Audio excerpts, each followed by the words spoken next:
Hello and welcome back to St. Peter's Church here in Rome, New York, the church of the St. Mary's St. Peter's Faith Community. My name's Father O'Brien, the pastor, and I'm happy to have with me today and very happy to introduce to you one of our seminarians who's studying for the priesthood. His name is Joe Ryan. Hello, Joe. Good morning, Father. How are you? I'm very well, thanks. What can you tell the people watching about a little bit about yourself? Sure. So, like Father said, I'm Joe Ryan. I'm a seminarian at the Diocese of Syracuse. My home parish is St. Patrick's in Binghamton, and I'll be here for the summer. Mm-hmm. I just finished my first year of theology studies down at St. Mary's Seminary in Baltimore, and before that I was studying in college seminary in Queens, New York. Very good. And so if you're in first theology, that's the first level of major studies. What follows this? So after the summer, I'll go back to Baltimore for one more academic year before I return to the diocese for my pastoral year working in a parish, and then 2 more years of academics after that. Very good. And God willing, he'll be ordained with the class of what, 2025? God willing. That's right. So we're going to have Joe make sure he gets time to relax after school, but we're also going to make sure he does a little work. And like St. Paul says, you don't work, you don't eat. Some things I thought you might like to know about what's going on here in Rome and what's going on here with St. Peter's. We'll start locally with St. Peter's. There's no doubt our summers, year by year, are getting a little warmer. And so it was decided, and will be done, that air conditioning will be installed in St. Peter's Church. The issue, of course, is how to do that adequately without disturbing the beautiful architecture of this church. And so 3 or 4 companies have come in to look the place over.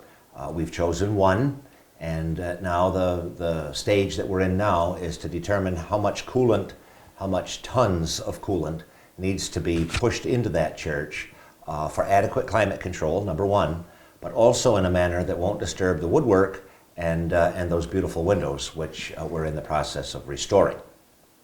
So that's probably the primary thing that's going on right now here in our parish. We will get the air conditioning. I'm hoping it'll be installed before the end of the year, before the end of the season, but it'll definitely be up and running for next summer. The second thing is when you come to St. Peter's Church, you're going to notice, and I'm sure in your home parishes, if you go elsewhere and you're just watching because you like to watch our channel,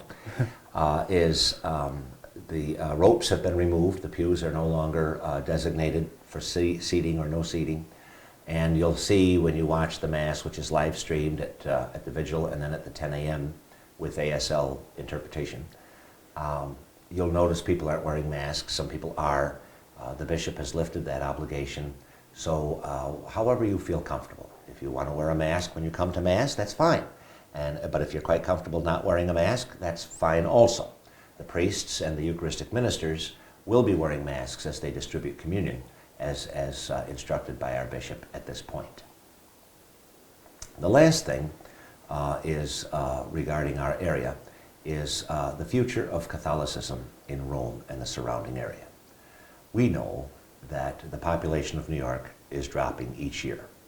We also know that the church, like any school district or any business, is affected by what happens around it. And so Father Angelicchio, Father Bob Kelly, Father John Hogan, myself and Father Bernard, as well as Father Fran Wappen and Father Vince Long, are meeting this week, and we will be having meetings with the faithful at large in the coming weeks to discuss different proposals, different scenarios of how to keep a strong, vibrant, faith-filled Catholic community in an ever-changing part of upstate New York. The more I learn, the more I will share with you. Transparency, the priests have agreed, transparency is key right from the beginning. So I mention that to you now. You probably know this isn't new, but we're starting to take larger steps than we have in the past as we move forward, maybe in a little quicker pace. So that's what's going on here at St. Peter's. That's what's going on here in the area. We now know what's going on with Joe. And as I close, I'd like to close with a thank you.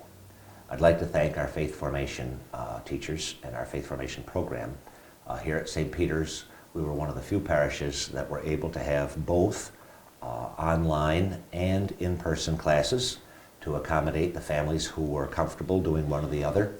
And our faith formation teachers always, I mean, they're volunteers, they give of their time, they work very hard, and that's always appreciated.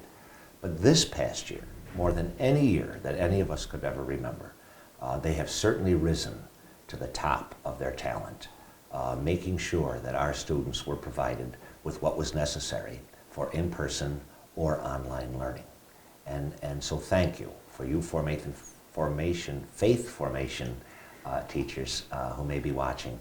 And I would ask all of you to say, when you say your prayers, remember them, a prayer of thanksgiving for their talent and for their time, and also to pray that they continue to be encouraged and strengthened by their own faith as they pass it on to the next generation.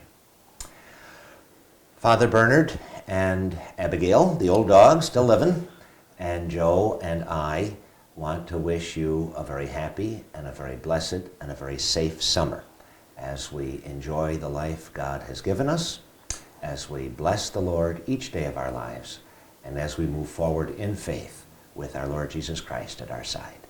May God bless you, and thank you.